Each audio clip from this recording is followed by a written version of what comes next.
Hi ആൾ. ഇന്ന് വിസ്താരയിൽ നമ്മൾ swimming പൂളിൽ അടിച്ച് പൊളിച്ചു. പക്ഷേ അവർ സ്വിമ്മിംഗ് പൂൾ ആകെ 1 അവർ മാത്രമേ ഓപ്പൺ ആക്കിയിട്ടുള്ളായിരുന്നു. അതെനിക്ക് ഭയങ്കര ഒരു പ്രോബ്ലമായിട്ട് തോന്നി. കാരണം നമ്മളെല്ലാം എൻജോയ് ചെയ്യാൻ വേണ്ടിയിട്ടാണ് ഒരു റിസോർട്ടിൽ പോകുന്നത്. അവർ 1 അവർ മാത്രമേ തന്നുള്ളൂ. പക്ഷേ നമ്മൾ ചോദിച്ച് അത് 2 അവർ ആക്കി. മേ ബി അവരുടെ റെസ്റ്റോറൻറ്റൊക്കെ ഉള്ളത് കൊണ്ടായിരിക്കാം. പിന്നെ കൂടുതലും അവിടെ ഇവൻറ്റ്സൊക്കെ നടക്കാറ്. ഇന്ന് അധികം ആൾക്കാരുണ്ടായിരുന്നില്ല. അപ്പം നമ്മൾ സ്വിമ്മിംഗ് പൂളിലെ കുളിയെല്ലാം കഴിഞ്ഞ് റൂമിൽ പോയി ഡ്രസ്സെല്ലാം ചേഞ്ച് ചെയ്ത് വന്നു. അപ്പം ഈ ഒരു ക്യാമ്പ് ഫയർ നടക്കുന്ന സ്ഥലമാണിത്.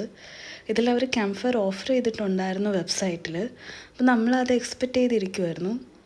സോ ലൈറ്റ്സ് എല്ലാം ഓൺ ആക്കിയിട്ടുണ്ട്. അത് ഭയങ്കര നൈസായിരുന്നു കാണാൻ. അങ്ങനെ നമ്മൾ ക്യാമ്പ് ഫയർ ഉണ്ടോ എന്ന് പോയി ചോദിച്ചു റിസപ്ഷനിൽ. അപ്പോൾ അവർ പറഞ്ഞത് അവർ ക്യാമ്പ് ഫയർ ഇല്ല, അതിൻ്റെ എക്യുപ്മെൻറ്റ്സ് ഇല്ല എന്നൊക്കെയാണ്. അപ്പോൾ നമ്മൾ പറഞ്ഞു എക്യുപ്മെൻറ്റ്സ് അറേഞ്ച് ചെയ്താൽ നിങ്ങൾക്ക് ചെയ്തു തരാൻ പറ്റുമെന്നൊക്കെ. നമ്മളും കുറേ തപ്പി, നമുക്കതൊന്നും കിട്ടിയില്ല. സോ ഓക്കെ, ക്യാമ്പ് ഫയർ ഇല്ലെങ്കിലും ചില്ല് ചെയ്യാമെന്ന് വെച്ചു. കുറേ സംസാരിച്ചു, ബട്ട് അവർ ചെയ്തു തന്നില്ല. അങ്ങനെ റിസോർട്ടിൽ നിന്ന് നേരെ പുറത്തിറങ്ങി നമുക്കെല്ലാവർക്കും കുഷ്ക റൈസ് കഴിക്കണമെന്ന് തോന്നി. അവിടെ ബാക്കി ഫുഡൊക്കെ ഉള്ളുമായിരുന്നു. സോ നമ്മളെല്ലാം കൂടെ കുഷ്ക റൈസ് കഴിക്കാൻ വേണ്ടിയിട്ട് ഒരു അമ്പൂർ ബിരിയാണിയിൽ പോയി. അവിടുന്ന് ചിക്കൻ 65ഉം കുഷ്ക റൈസും കഴിച്ചു. അത് കഴിഞ്ഞ് നേരെ റിസോർട്ടിലേക്ക് തന്നെ തിരിച്ചു വന്നു.